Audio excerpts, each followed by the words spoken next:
This time on building terminology, centering rafter. The centering rafter is just a common rafter that's placed at each end of your ridge board. So generally they are the first two rafters or first set of rafters to be put in place. So again, looking at the roof, if we take away everything else, your centering rafters are set up in pairs.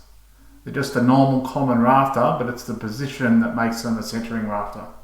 So this one here is at one end of your ridge board and the other one at the other end, and on your minor span you may only need one set just to position your ridge board before you put the rest of your common rafters in place. If you like this video, please hit the like button and subscribe to my YouTube channel. And you can also follow me on Facebook.